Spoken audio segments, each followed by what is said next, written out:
কিন্তু আল্লাহ পাক বললো, বান্দা তুমি 5 ওয়াক্ত নামাজ পড়ো। সবচেয়ে বড় ব্যায়াম হচ্ছে 5 ওয়াক্ত নামাজের মধ্যে তুমি 5 ওয়াক্ত নামাজ পড়ো, তোমার মধ্যে কোনো ডায়াবেটিস সবকিছু আমি আল্লাহ পাক সুস্থ রাখবো। বলেন সুবহানাল্লাহ। এই জন্য নামাজ পড়তে হবে একমাত্র কাকে খুশি করার জন্য?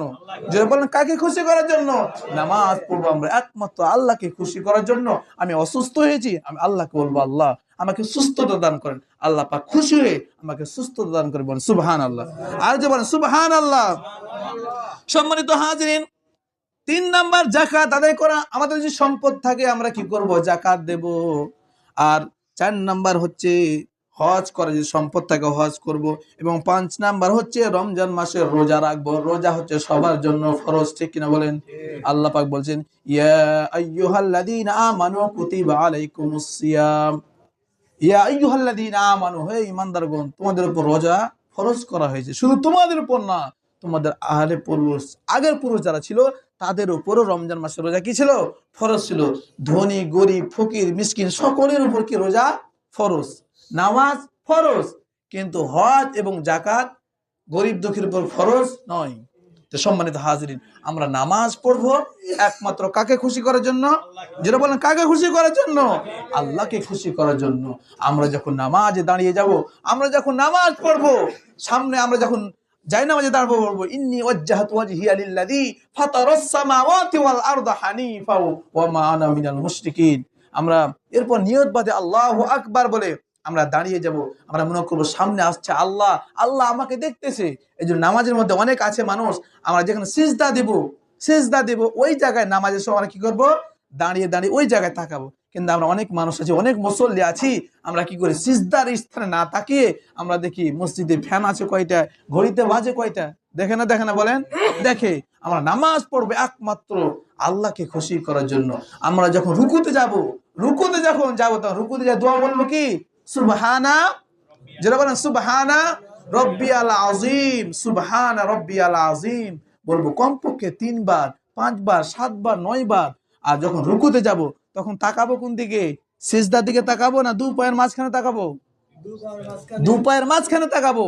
যখন আমরা রুকুতে যাব তখন 2 পায়ের মাঝখানে তাকাবো, সিজদার স্থানে তাকাবো না। সিজদার স্থানে তাকাবো কোন সময়? যখন আমি দাঁড়িয়ে থাকবো।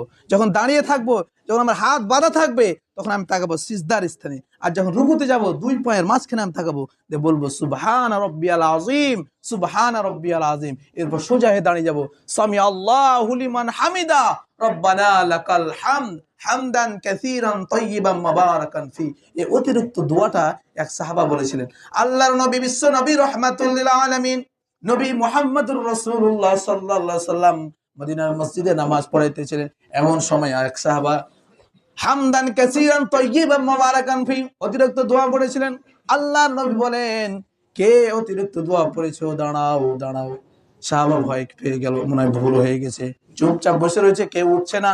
আল্লাহর নবী বলেন, ভয় করার কোনো কারণ নাই, দাঁড়াও, আমি কিছু বলবো না।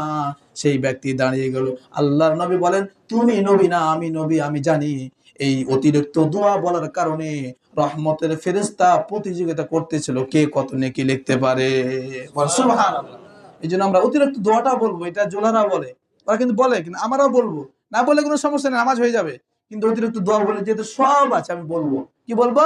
রব্বানা লাকাল হামদ হামদান কাসীরান তাইয়িবান মুবারাকান ফি। এরপর আমরা যখন সিজদা যাব, সিজদা কি বলবো? সুবহানা রাব্বিয়াল আ'লা। যেটা বলেন সুবহানা রাব্বিয়াল আ'লা। কমপক্ষে কয়বার বলবো? 3 বার, 5 বার, 7 বার, 9 বার বিজোড় করবো। এরপর 2 সিজদার মাঝখানে একটু হালকা বসবো। এখানে একটা দোয়া আছে, আল্লাহুম্মা গফিরলি ওয়ারহামনি ওয়াহদিনি ওয়াআফিনি ওয়ারযুকনি। হে আল্লাহ, আমাকে মাফ করো, রহম করো, আমাকে রিজিক দান করে। যে দোয়াগুলো আমরা বলবো, বলেই আমার সওয়াব, না বললে কোনো ক্ষতি নাই। 2 সিজদার মাঝখানে কিন্তু কমপক্ষে আপনাকে 3 তাসবিহ আদায় করার সময় আপনাকে বসতে হবে। এরপর আবার সিজদা দেব, 1 রাকাত নামাজ হয়ে গেল। এইভাবে আমরা নামাজ পড়বো। আমার নামাজ যতদিন আমি দুনিয়ায় থাকবো আমি নামাজ পড়বো। আল্লাহ পাক আমাদের নামাজ কবুল করে নেবেন। বলেন সুবহানাল্লাহ। আর যে বলেন সুবহানাল্লাহ।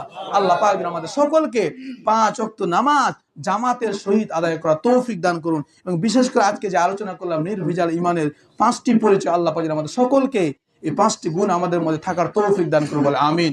আর যে বলে আমিন। ওয়া আখির দাওয়ানা আনিল হামদুলিল্লাহি রাব্বিল আলামিন। যারা সুন্নাত পড়েনি 4 রাকাত কাবলা জুমা সুন্নাত নামাজ আদায় করি।